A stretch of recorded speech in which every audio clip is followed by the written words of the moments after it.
Tom, tell them a bit about yourself. Well, I think a very short summary and then some detail. The short summary is that people have invited me into really great situations, and together we have done an awful lot more, I think, than most people would have expected. And there have been some really good results. Underneath that, there are so many different things. I've been involved in a key role in starting a nationwide grassroots movement to improve governmental service to the public throughout the United States at all levels of government. Um, for a particular company, I catalyzed an innovation program based on some new technology, but more importantly, on people's ideas for how they could improve their own work or work elsewhere in the company where they provided services. And that led to a very noticeable benefit for the company, for the people, and so forth. I suspect that story is on the agenda for a little later in here. I've helped pioneer 3 or so information technologies, I built some information systems that people actually used in government situations as first applications of computing that went very smoothly. I put some new business practices into noticeable segments of the world IT marketplace.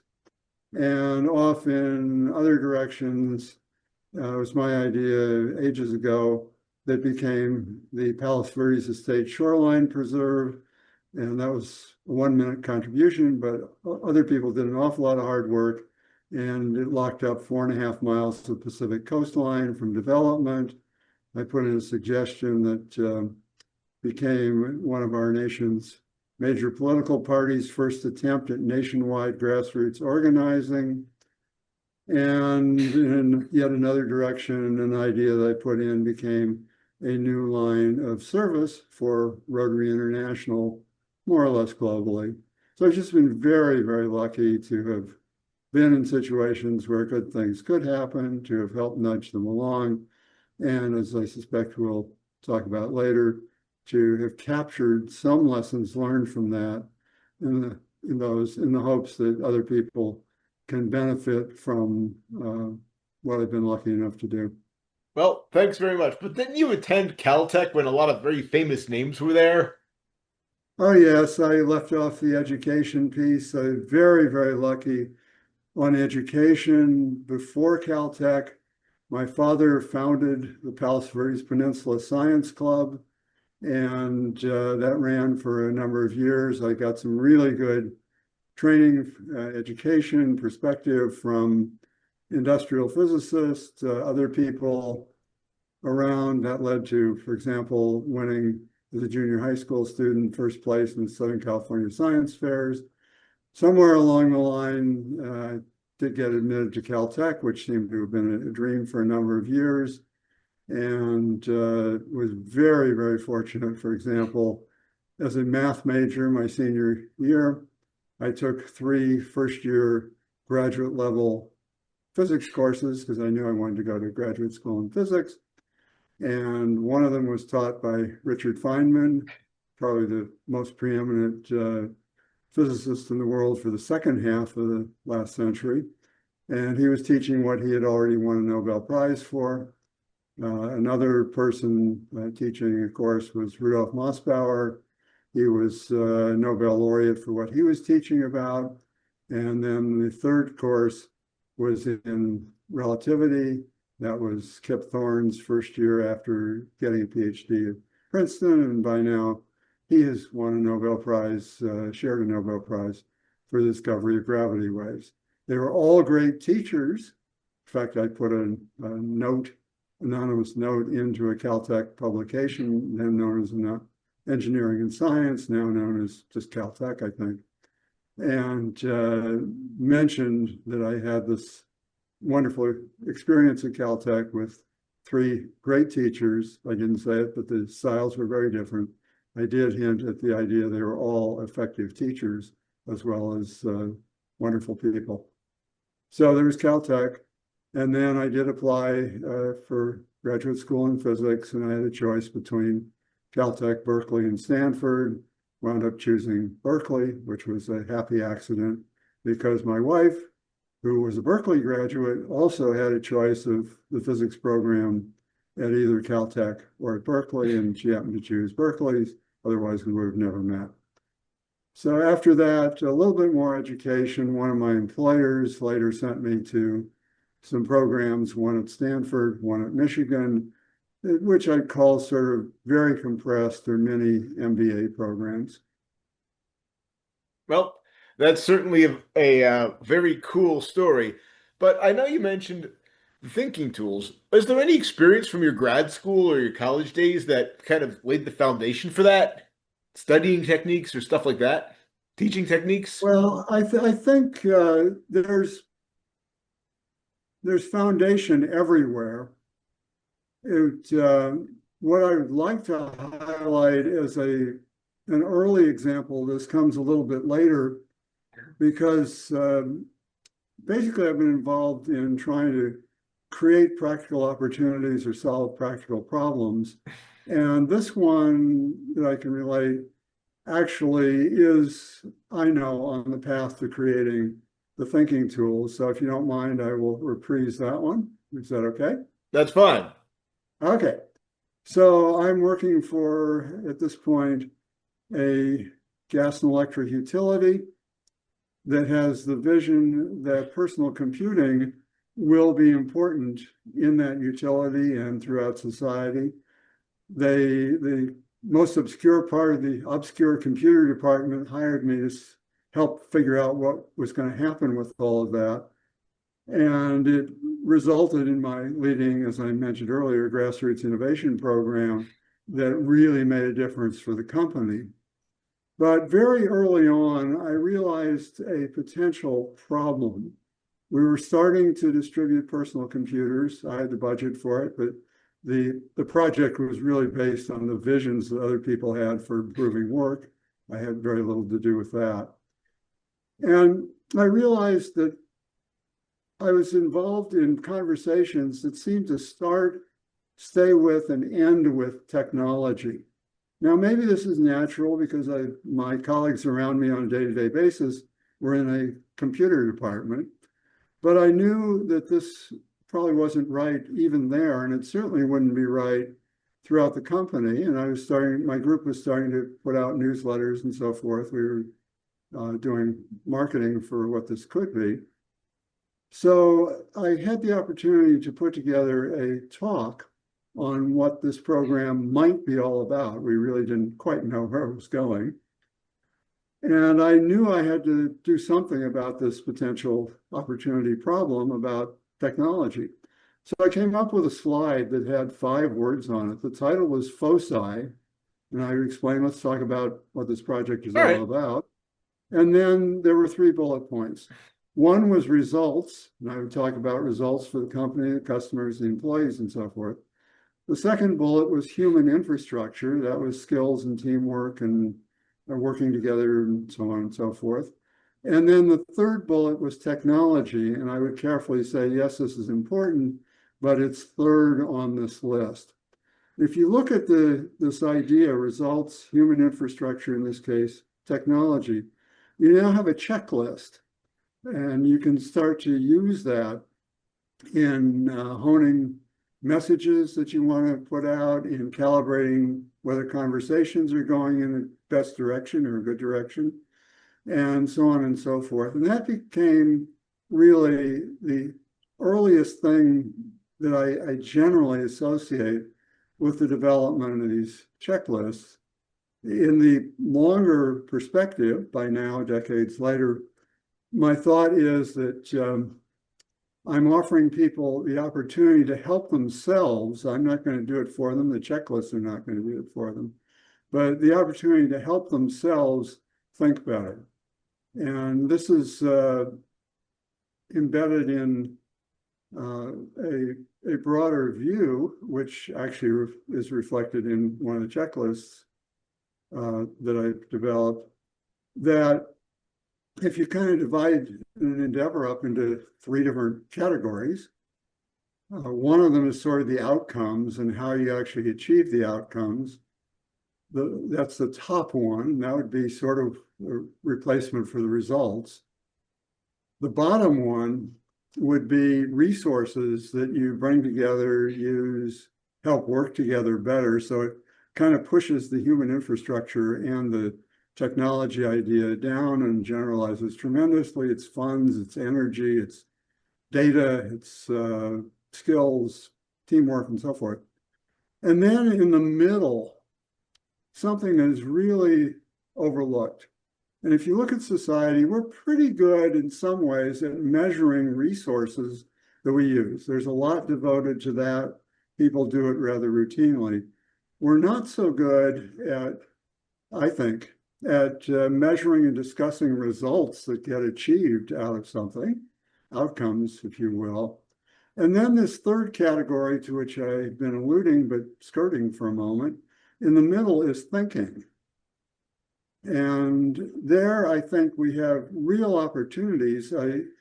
It's debatable, but we really, except in some special cases, don't teach thinking as a skill or an art.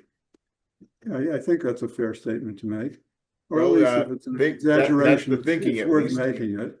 So anyway, we don't teach, we don't do enough on thinking, and that's where, in this scheme of things, the checklists sort of fit in as ways to look at some situation and say, am I thinking about, am I working toward the best things I could be doing in the best possible ways, or at least reasonable possible ways, and so on and so forth. We probably will come back to some of this later, but that's sort of the general thing. And it does tie back to a very practical experience. I've tried to calibrate all this stuff to be both practical and flexible.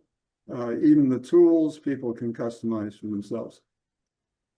Do you have any favorite personal stories of you or someone using these tools?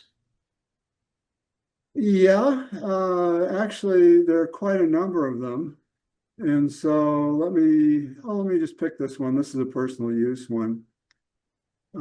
I skirted the idea that I did serve in the federal government. I sort of alluded to it, but didn't really mention it. And after that, back here in the San Francisco Bay Area, Silicon Valley, if you will, I was fortunate enough to be hired by a startup that had 3 different software tools for their customers. And they were trying to figure out how to describe the tools to the customers. So I spent about 1 hour listening to their story and looking at their demonstration. I spent a couple of hours thinking, using a prototype for one of the tools, but it hadn't quite gelled at that point.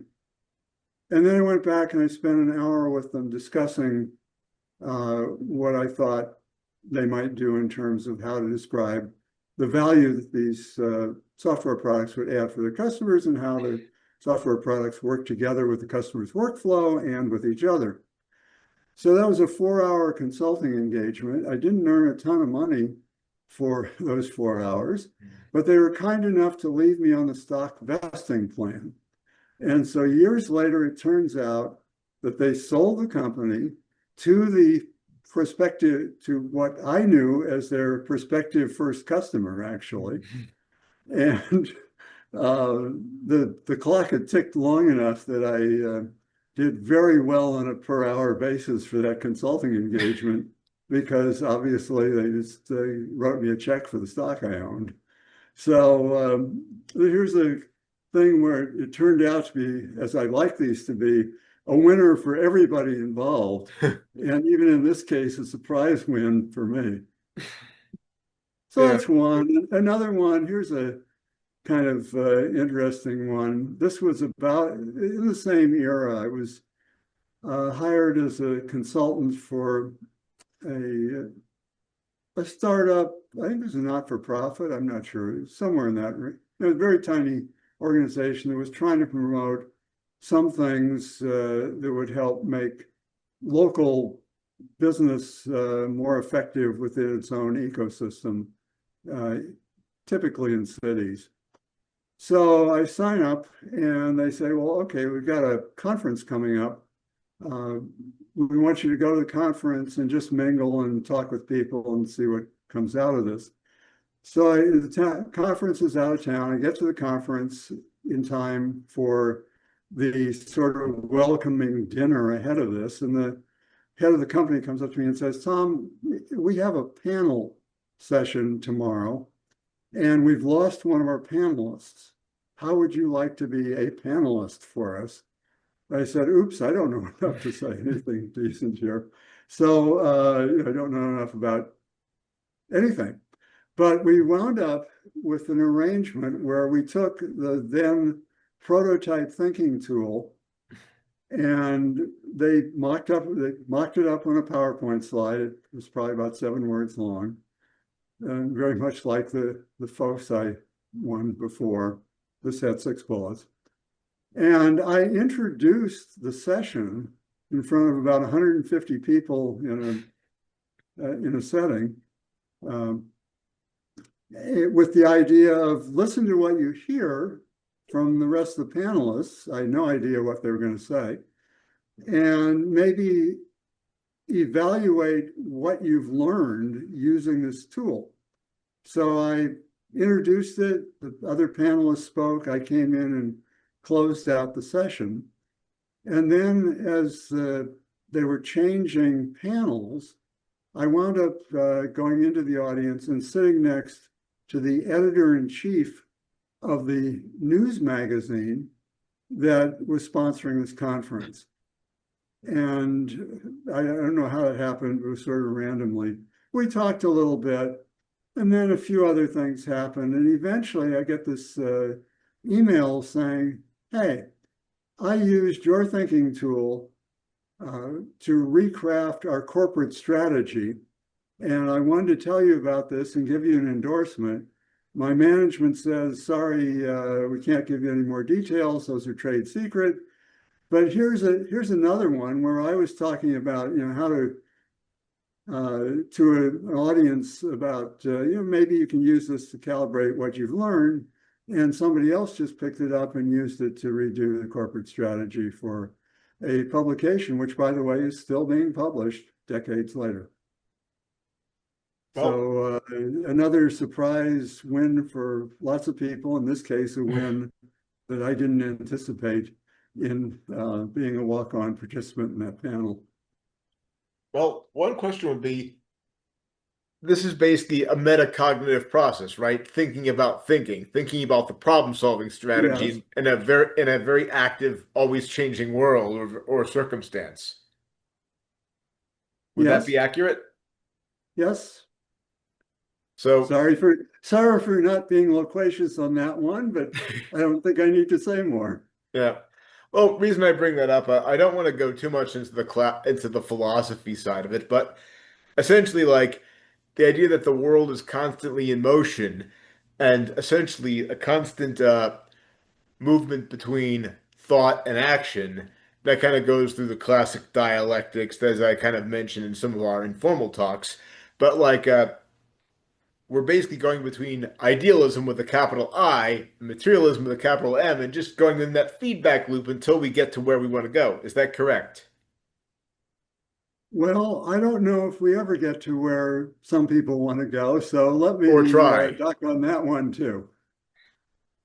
Or at least try to get in that general direction.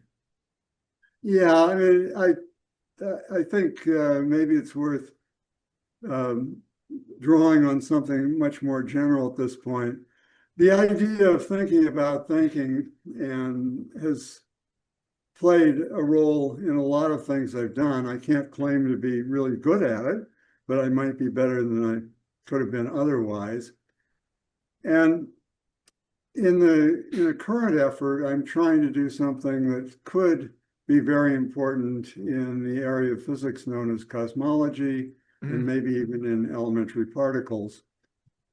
And I've come to think about what's going on a very broad scale with physics, because I realize that there's a lot of teaching, there's a lot of specialization, there's a lot of shall we say, investment, psychological and uh, money and everything else in various projects that are going on and various trends and various bases that people put together.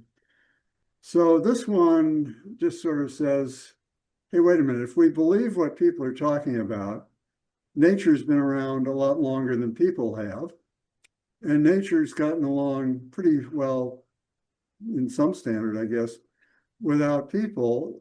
People have come along, and we are trying to invent ways to talk about and work with nature. And so we've got human languages like English, we've got mathematics, which in this case, let's treat as a human creation, not necessarily some sort of logical thing that has to be, or has to be what we've come up with, and so forth. And so I've become, in trying to propagate something that's, shall we say, unusual compared to today's mainstream physics, I've become very aware of, or somewhat aware, of trying to parse through what people are thinking and how to position my stuff relative to, let's call it popular modeling, and then how to try to build bridges so that people can in effect cross the bridges without getting partway and saying, wait a minute, there are too many steps here.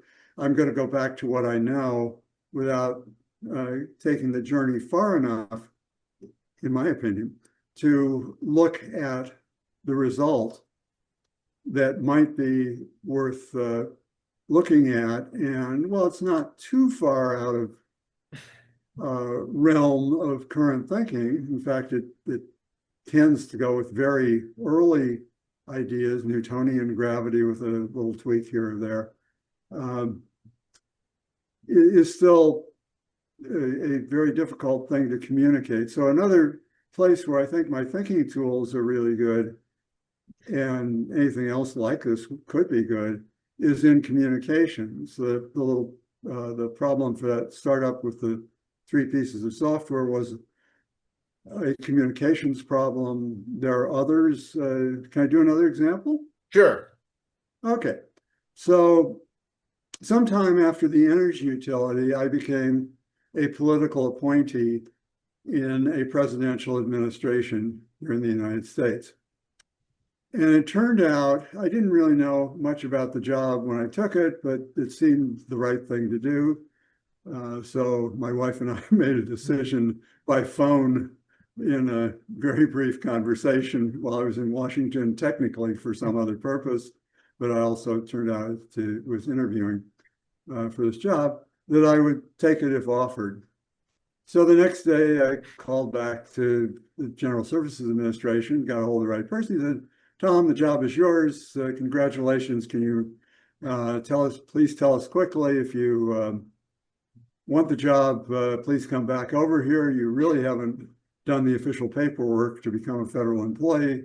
We'd like to see you in 3 weeks on the job. So we went through all of this. Well, when I got there, I found out it was an amazing job. The people around me were very, very helpful in my getting up to speed. I really appreciate that tremendously. And they contributed much to the development of the thinking tools. I have to really put that in first. But anyway, I found out I was leading a group of more than 2,000 career employees. Some of them did not even report to work in the United States. They were in Europe or East Asia, typically. And we had a number of roles. One of them was that I was co-CIO, along with someone in the Office of Management and Budget, co-Chief Information Officer in today's terms, for the executive branch of the federal government, maybe 4 million people. And that was 100 of my people, plus a few people in the Office of Management and Budget. Also, in the same part of my group, we were in charge by law of procurement of information technology and services. There was probably about 2.5% of the world market demand side. So this was quite noticeable there. I had other roles. Let me just mention one more. And that was about 2,000 plus people in that group were a General Services Administration business unit that sold information technology related products and services and some information to other federal agencies in all three branches. So at one point, it turns out when I got there, GSA was doing strategic planning. And the work had been pretty much done when I walked in the door. My group had a strategic plan, a tactical plan, and all the rest of the sort of stuff. There was not much I could do about it. People wanted to get this thing out, including get all the GSA components together and out. But I looked at, people told me about the mission statement that they had come up with for the group. And the mission statement had a theme of fostering an information-rich environment for people, at least throughout government. And I really liked that for about 1 second, because it focused on information and not on computing or telecommunications directly. And indeed, the subject matter that we were in charge of from a staff function standpoint was called Information Resources Management. And 9 years earlier, 2 presidencies before mine, that had been put into, the one I served in, that had been put into law as a topic and a focus for executive branch agencies. Each one had to have a leader in this area. And it was really way ahead of its time because the focus, notice the word, is information. And it blends in now information with computing and telecommunications, but the information is important. So I really liked it for about 1 second, and then I spotted a problem. And that was information rich, information overload. So now I had a very short period of time to try to figure out what to do with this thing. It was the only thing I could have any chance of influencing. And it was probably the most important thing in the mission statement. What are we all about? What is our community all about? Remember, we're somewhat in charge of IRM senior officials on a dotted line basis throughout the executive branch, and even multiple officials in the Defense Department, for example. There are a few exceptions. CIA, Central Intelligence Agency, and NSA, National Security Agency, were not in our jurisdiction, but almost everything else was of any size. So I took it upon myself, and it was a real puzzle. I didn't have the thinking tools or anything, but I finally came up with at least a term that could be explained. It's not a beautiful term, but it was information proficiency, which on the face of it is kind of not so good. But I followed it with 2 images. It was proficiency with information to make decisions and announce goals. This proficiency through information to communicate and implement the decisions and recognize the results. And so that was at least something people could listen to and maybe appreciate and maybe even benefit from.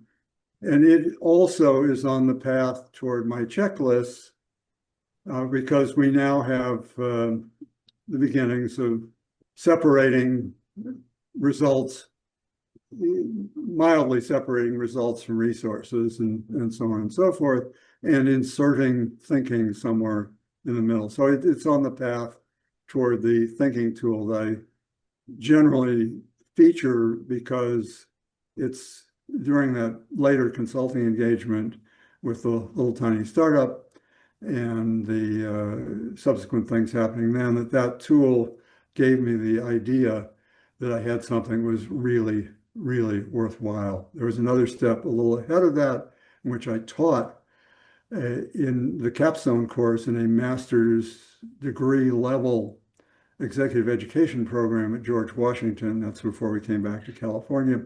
And that was for people who wanted to be CIOs later in their career. And I really developed this particular thinking tool as an outline aid for that course, putting what is the business of your organization, meaning the organization that you might be the CIO for someday, putting that before anything else. And very definitely, given the structure of the course and what was important, leaving the technology sorts of things to the other 11 uh, uh, segments of this master's degree program, executive master's program. Anyway, maybe enough of that for the moment. Where do we go from here? Well, one question would be like, any times where you've had to make a on-the-fly adjustment to the thinking tool or an initial assumption proved incorrect or wrong? Yeah, I do that kind of routinely. Let me do an interesting example of pushback that in effect has somebody else saying, hey, maybe this one isn't so good. I was doing for through San Jose State University, San Jose, California State University at San Jose today, but they still use San Jose State. Um, Talks through them and through other groups for visiting government officials from China. These were typically provincial or local government officials.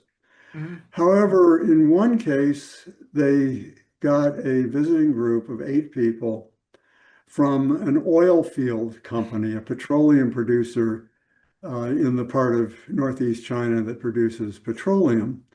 And actually, I was told that their parent company was the quote unquote biggest taxpayer in China. So at any rate, here are 8 people. 4 of them, it turns out, have the title uh, of oil field, general manager, oil field number, something or other. So this was sort of 1/3 of the oil field. I think there were 12 oil fields or something, 8 or 12. It was fairly good representation from the company. In fact, this is going to meet your on the fly as well as the reason I thought I was bringing it up. So I tried very hard through San Jose State and the media intermediary who got this whole thing together to find out whether the company had a corporate innovation program. The idea was I was supposed to spend 15 hours with them over a 3-day period on building and benefiting from corporate innovation programs. And I could not get an answer to that question.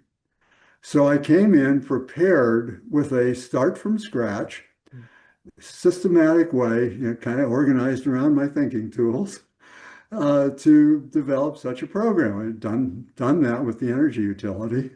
So this was not a difficult thing to do. And I had all planned in, feature this thinking tool at this point and so on and so forth.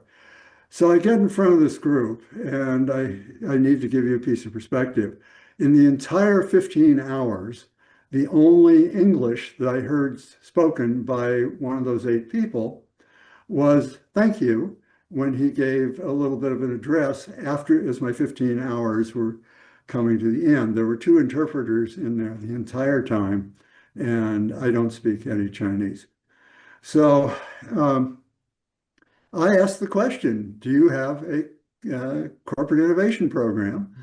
And was hoping that I would know whether to go with plan A or plan B, which was ad lib. And I got back an answer which said, we do 100-year planning. And so I thought, uh-oh, I'm not going to get the answer to what I want here. It's plan B. So I ad-libbed this whole thing uh, for 15 class hours, shall we say. And at one point, there's some really good stories out of this. At one point, somebody asked me at the end of a session, how can we motivate people to do more work if we can't pay them anymore? So I had from the end of the morning session to the beginning of the afternoon session to figure out what to do. And I pulled out one of my thinking tools. I ran through it systematically, thinking up things I wanted to say to answer that question. And it went very, very well. It was a thinking tool on purposes and motivations. And at one point, it reminded me that I might want to talk about the programs that some of the leading edge technology companies around here had in which people were encouraged to spend part of their normal workday or were given the freedom to spend all the time that they had there for a year or two on whatever they wanted to do.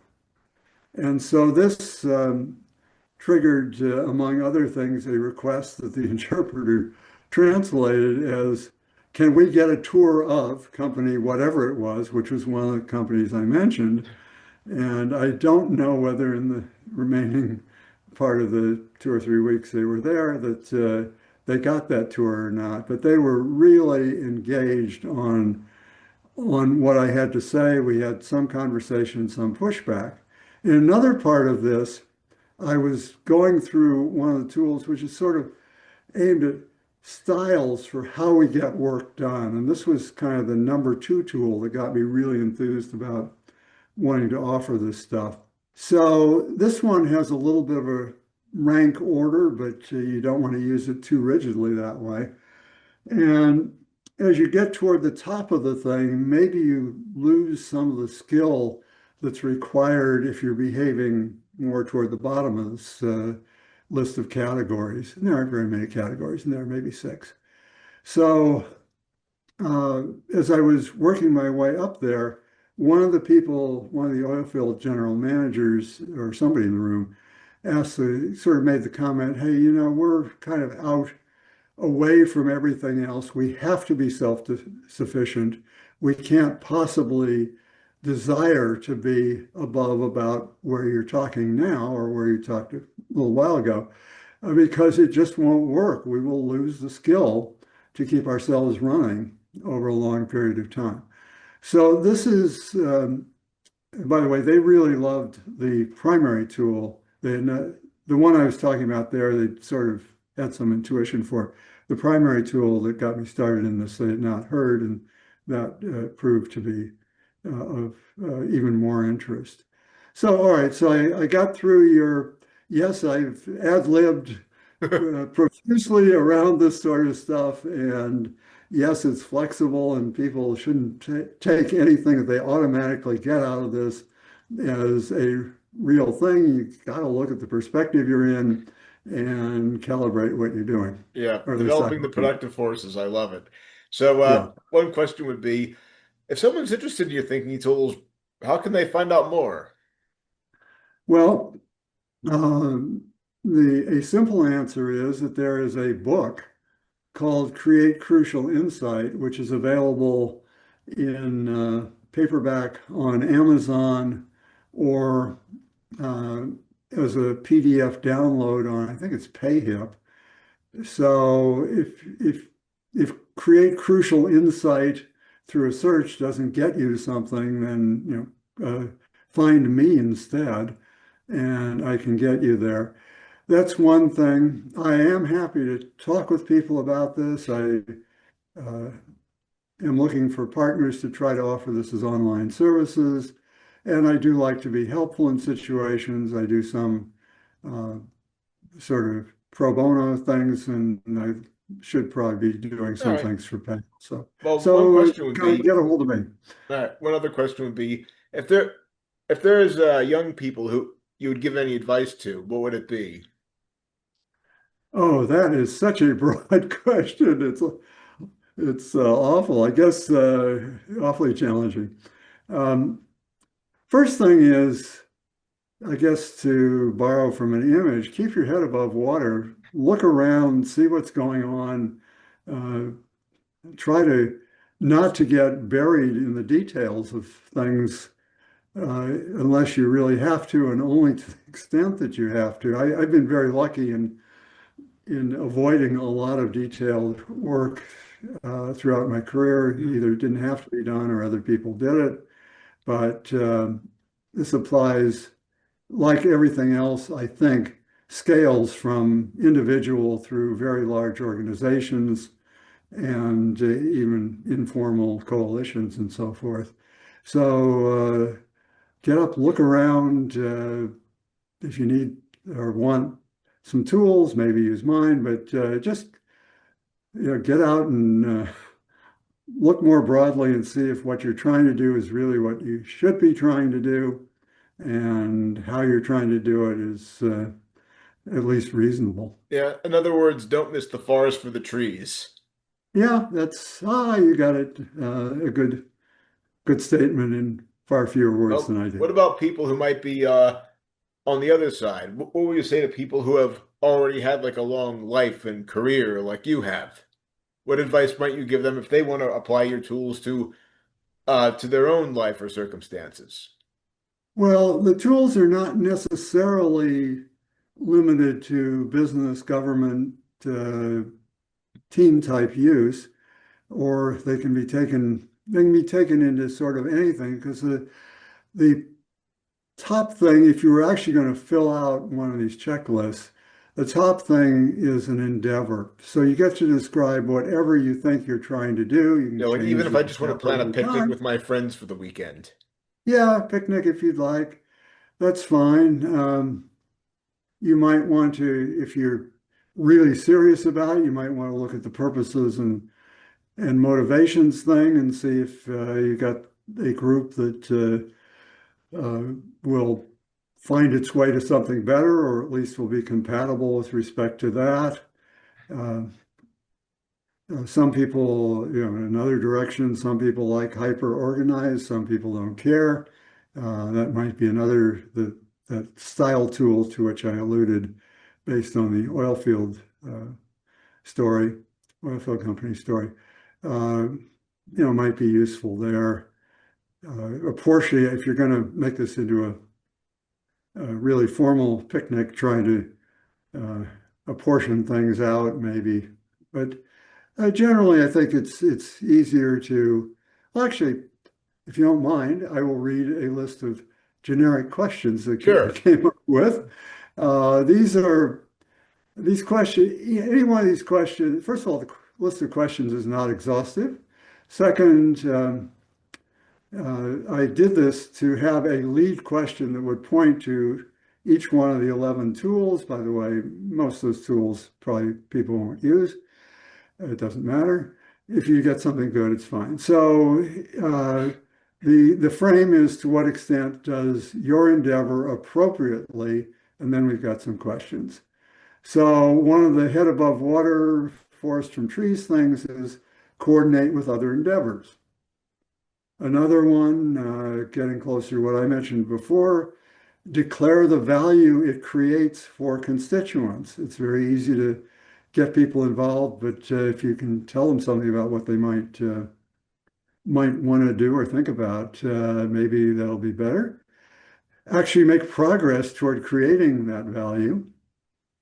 Accomplish work, that was the Styles one. There's plenty of other ways to ask that question. Declare the endeavor's goals. Remember my opportunity to help nudge 2,000 people or 4 million people in GSA with that mission statement. So declare goals for something. Another one, very interesting in today's society, especially with the rise of AI, but it's something that's been around for a long, long time, predates automation tremendously, is to what extent does the endeavor appropriately use information? Well, how Uh, about that, if you have a flawed process for getting information? How might you Oh, all processes are suspect to some degree. That's you don't want to be too cynical, but there is statement is something there. And in fact, this one, there's another tool that comes in a little bit. Oh, this is yeah. You can reuse some of the tools that I'm reading. In effect, a lead-in question to. You can reuse them and make finer grade tools if you want. And those use information, or what I call a state assumptions tool. Actually, you can begin to see things that are very practical. On the bottom end of the spectrum is what data do you try to assume or amass or assume or will wind up assuming anyway, because who knows what we actually do use as information. There's a lot of assumptions that people probably don't even talk about. So there's the kind of, again, the input side of this and quality control that's probably aimed toward abstractly the quality of the information or assumptions independent of what you're trying to do. All right. And then there's the outcomes and results side of this, which is Are we now tracking it? What's the key I think performance I indicator? understand something about this. How useful is it? How much should I trust it in what I'm trying to do? So that was use information, foster teamwork among participants, motivate participants, consider participants' innovation proclivities. That one is a step-by-step sort of roadmap for introducing and keeping innovations. Sort of goes in parallel with the thing that I did help the energy utility do. The steps, of course, are not mutually exclusive. Everything's sort of loose there, but these are interesting categories to think about. And in there are ideas about you've got to, in effect, undo or make transitions from old to new. That turns out to be difficult. And in some of the innovations that I've been involved with, there's a question at the top end of staying power. They look really good, and then all of a sudden something takes a different direction and washes it all out Mhm. or something. And you had some nice results, but the momentum is kind of deflected. So another one is consider participants' drive, and that's an interesting one for a business strategy comparison also. And then the last one is to what extent does the endeavor appropriately attract participants and other resources? So we're finally down to the point of fundraising and recruiting and office space and energy supplies and so on and so forth. All right. Well, anything else for now? Oh, I don't know. It's up to you. You're kind of driving this. What do you think? Anything else we Well, should I talk think about? that's been a good conversation, and they can check out your thinking tools and the sources you mentioned online. Thank you Yeah, so very it's much. let me just put in the last minute plug Sure. here for follow-up. So the book, which is a handle for getting into things, is Create Crucial Insight. The spelling on my name is Thomas, Thomas, middle initial J period, last name Buckholtz. And I have a website that spans a lot of stuff that I've done. It does have a page on direct outcomes, and that page points to another page that has lots more that you can read about this, um, examples, hypothetical uses, and so on and so forth. All right. Thanks a lot, Tom, and thank you for being our guest today. Okay, thank you, John. It's been a pleasure to work with you on a variety of things, and let's add this one to the list.